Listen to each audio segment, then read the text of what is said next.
Welcome to the deep dive. Today we're taking a trip, metaphorically speaking, to southwestern Iceland. We're exploring Þórufoss, that's roughly Thorufoss, Sura's waterfall. Right. We've got some really interesting material here, painting a picture of a place that's, well, both stunningly beautiful and maybe surprisingly kind of famous now. Yeah, exactly. It's got layers.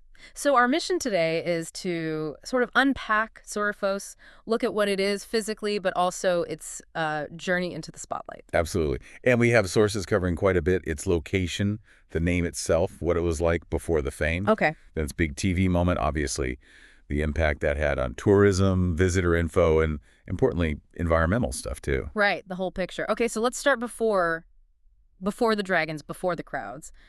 What was Þórufoss? I mean, Iceland's got loads of amazing waterfalls. It does. What makes this one special beyond its later fame? Let's dive in. Okay, so location first. It's tucked away in southwestern Iceland, the Kjós region specifically. That's right.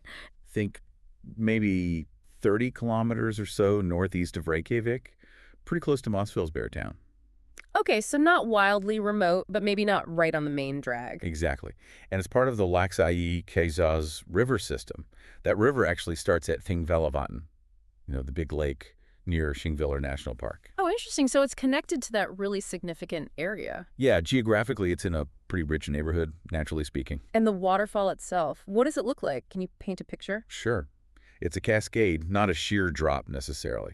Falls about 20 meters. That's around 59 feet. And it's quite wide, maybe 30 meters, nearly 100 feet across. Wow, broad then. Yeah, it is. And water comes down over these really cool basalt rock formations. Ah, that classic Icelandic dark volcanic rock. Exactly. Yeah. Creates those dramatic, often angular shapes. And around it, lots of lush greenery. Our sources say it feels both tranquil and powerful at the same time. I can imagine that. And something interesting is the flow. It's generally calmer, but it can really swell up, during the spring melt or after heavy rain.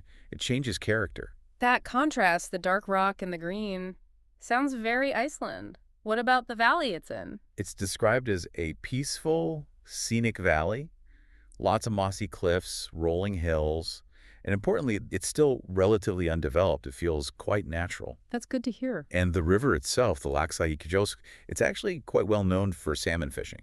Oh, right. Adds another layer. Yeah, so it's a healthy ecosystem there. Okay, so beautiful natural setting. Let's talk about the name. Thorufoss, Hora's waterfall. It sounds quite evocative. What do we know? Well, the direct translation is Hora's waterfall. Thor is, a traditional Icelandic female name. Simple enough, right? Seems so. But one source throws in another possibility, a potential link to the Norse god Thor. Thor, as in hammer-wielding Thor. Thor in the Old Norse spelling, yeah. Suddenly, Thor's waterfall gives it a very different vibe, doesn't it? It really does. Wow. So, do we know which it is? Is there a story about a specific Korra? Or Thor? That's the mystery. The sources say there aren't really any specific, widely known historical details about a person named Thora connected to it. Huh. And similarly, even though Iceland is packed with sagas and folklore, there aren't famous stories directly linking this waterfall to Thor either.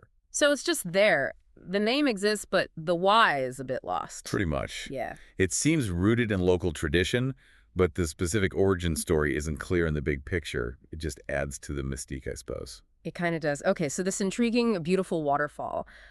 Before TV changed things, how known was it? Was it a local secret? Our sources agree it was relatively obscure on the grand scale. Definitely not in the same league as, say, Gullfoss or Skogafoss. Right. Those are the giants, the ones everyone sees pictures of. Exactly. They're spectacular, huge scale. Þórufoss was much quieter. Why was that, do you think? Just the location? Partly, yeah. Like you said, not super remote, but not directly on the main tourist routes like the Golden Circle. Gotcha. So it was known more by locals, maybe hikers, people really looking for those less visited spots. A bit of a hidden gem, you could say. Okay, a hidden gem. And then the dragons arrived. Yes, the Game of Thrones moment. Tell us about that. How did it happen? This really shifted things. Þórufoss got massive international exposure thanks to Game of Thrones. Now, interestingly, there's a slight hiccup in our sources about the exact episode. Oh. Yeah, one says Season 4, Episode 8, The Mountain and the Viper. Another says Season 4, Episode 6, The Laws of Gods and Men. Huh. Minor detail maybe, but Yeah. interesting. Happens with big productions. It does. But the key thing, the scene itself is consistent. Right. What was the scene? It features Daenerys' dragon, Drogon. Okay, Drogon. Big one. And he swoops down and attacks a flock of sheep or maybe goats. Again, slight source variation there belonging to a shepherd. Right, I think I remember that. Poor goats. And Thorufoss is right there, the backdrop to this whole dramatic, fiery moment. Wow, that juxtaposition. The calm, beautiful nature, and then bam, dragon attack. Exactly. It was visually stunning. And that contrast, that image, Right. really stuck with people. It put Thorufoss on the map globally. I can see why. That kind of exposure is huge. What happened next for the waterfall itself? Well, pretty much what you'd expect. Visitor numbers shot up. Game of Thrones fans wanted to see these incredible landscapes in person. The set jetting phenomenon. Precisely. People started seeking out Thorufoss specifically because of that scene. Yeah. It got this informal nickname, the Dragon's Waterfall. Makes sense. So that mix of real beauty and fantasy drama became the draw. Yeah, that contrast is a big part of its appeal now. So has it become totally overrun? Is it like standing shoulder to shoulder there now? Thankfully, it seems not entirely. The sources suggest that while, yes, more people visit now, it's still generally less crowded than the really big Icelandic attractions. It seems to have kept some of that secluded feel. Oh, that's good. A relief, actually. Yeah, it hasn't quite hit Gullfoss levels of busyness, apparently. Okay. So if someone listening is tempted, maybe by the beauty, maybe by the dragons, how easy is it to get there? Is it a simple drive? Maybe not super simple. That's part of why it's stayed a bit quieter. Okay. The logistics. You typically need to take Route 48, which comes off the main ring road, Route 1. Right. But then there's a stretch of gravel road to get closer to the falls. Gravel roads in Iceland can be variable. Exactly.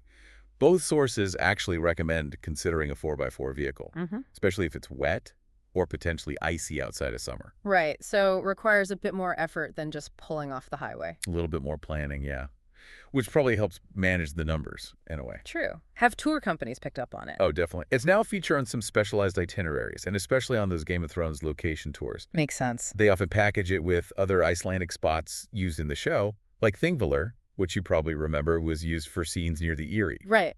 So you can do a whole Gati landscape tour. You absolutely can. Okay, so for someone planning a hypothetical visit, maybe without a tour, what are the key things to know when you actually get there? Once you reach the parking area, which is described as small and gravelly, it's usually a short walk to a viewpoint. Okay. Easy enough. Generally. Though one source does mention the path might not be super clearly marked everywhere, so, keep your eyes open. Good tip. Best time of year to go. Standard Iceland advice, really. Late spring to early autumn is best. June through August is often called optimal. Longer days, better weather chances. Exactly. Roads are usually safer, the trail is clearer, and the waterfall flow is typically good, not too low, not necessarily raging flood levels either. Right. And facilities, bathrooms, cafes. No. The sources are clear on that basically no on-site amenities. Okay, so be prepared. Absolutely. Pack your own water, snacks, definitely wear layers. Icelandic weather is famously changeable. Be self-sufficient. Standard procedure for exploring Iceland's nature, really. Pretty much. And with more people visiting, even if it's not overcrowded, are there environmental concerns? Yes, and it's really important. As with any natural spot getting more attention, responsible tourism is key. What does that mean here? Sticking to marked paths is crucial to prevent erosion. That mossy landscape can be fragile. Right. Obvious stuff, too, like packing out everything you pack in, no littering, just respecting the environment so it stays beautiful. Absolutely essential. We want these places to last. Exactly. Preservation is key. So bringing it all together then, what's the enduring appeal of Þórufoss? Why should people still seek it out? I think, while Game of Thrones definitely gave it a huge boost, it's more than just a film set. Yeah. It's that combination, the genuinely dramatic, beautiful scenery, the raw, natural feel of the place, the relative tranquility compared to busier spots, plus that layer of cinematic history. It appeals on multiple levels. To nature lovers and Gati fans alike. Right. It still offers that feeling of discovering something a bit special, maybe a bit hidden. Even with its fame, you can still find some solitude there. That sounds like a great reason. So to wrap up our deep dive on Þórufoss, we've gone from its location in southwest Iceland, near Þingvallavatn. Explored the mystery around its name, Sora, or maybe Thor. Right. then looked at its quieter past before Drogon showed up. And how that moment really changed things, drawing in visitors. We talked about how to get there, what to expect, and the need to be mindful of the environment. Yeah, it's a fascinating case study, a beautiful natural spot that gained this whole other layer of meaning through pop culture. It really is. It shows how a place's story can evolve, doesn't it? From local waterfall to, well, Dragon's Waterfall. Definitely. And it makes you think, doesn't it, about how powerful storytelling is, how it can completely reshape our perception of a landscape. Absolutely. Makes you wonder, what other quiet corners of the world have these unexpected stories woven into them, just waiting for someone to notice?